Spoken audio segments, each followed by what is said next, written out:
అధికారం కోల్పోయి, ఆ తర్వాత డిపాజిట్లు కోల్పోయి, ఆ తర్వాత ఎన్నికల్లో పోటీ చేయడానికి అభ్యర్థులు దొరకకపోవడం వల్ల ఈరోజు ఒక విచిత్రమైన వాదనను తీసుకొని వాళ్ళు ముందుకు వస్తున్నారు. మొత్తం సర్వం నాశనం అయిపోయింది ఈ సంవత్సరంలోనే, అసలు ఇంత నాశనం అనేది ఇంకెప్పుడూ జరగలేదు, మేము మళ్ళీ వస్తేనే ఇదంతా సరిదిద్దుతాము, దీనికి మొత్తం కారణం కాంగ్రెస్ పార్టీ, ఇప్పుడున్న ప్రభుత్వం అని చెప్పి ఒక వితండవాదం తీసుకొస్తున్నారు. సరే, ఇవన్నీ చూసి నేను ఒక అంశాన్ని ప్రస్తావించిన.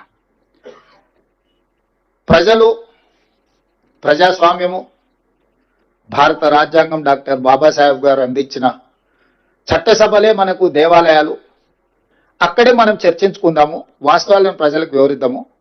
ఒకరోజు కృష్ణా నది జలాల మీద, ఇంకొక రోజు గోదావరి నది జలాల మీద పూర్తి స్థాయిలో చర్చ చేద్దాము. ఒకవేళ కాదు కూడదు అనుకుంటే ఇంకా 1-2 రోజులు పొడిగించుకొని అయినా దీనికి సంబంధించిన వాస్తవాలను చర్చించుకుందాం.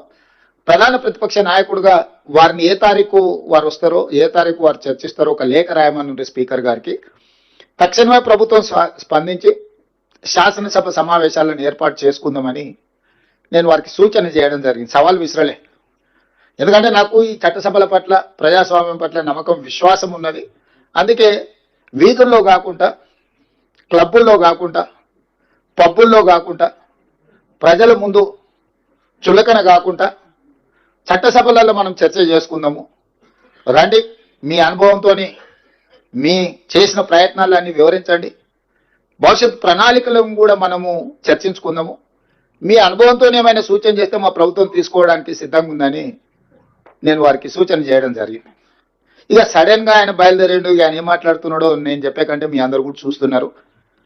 నేను పేరు ప్రస్తావిస్తే నా స్థాయి తగ్గుతుంది కాబట్టి పేరు ప్రస్తావించడానికి కూడా నేను ఇష్టపడడం లేదు. ఎందుకంటే బాధ్యత వచ్చిన తర్వాత బాధ్యతాయుతంగా వ్యవహరించాలని చెప్పి ఈరోజు నేను భావిస్తున్నా. నాకు తెలిసి ఈ భాషలకు ఏ విధంగా సమాధానం చెప్పాలో మీ అందరికి కూడా తెలుసు నా గురించి. కాకపోతే ఏంటంటే ఇంకా ఆ దిశగా వెళ్ళొద్దు అని నేను అనుకుంటున్నా.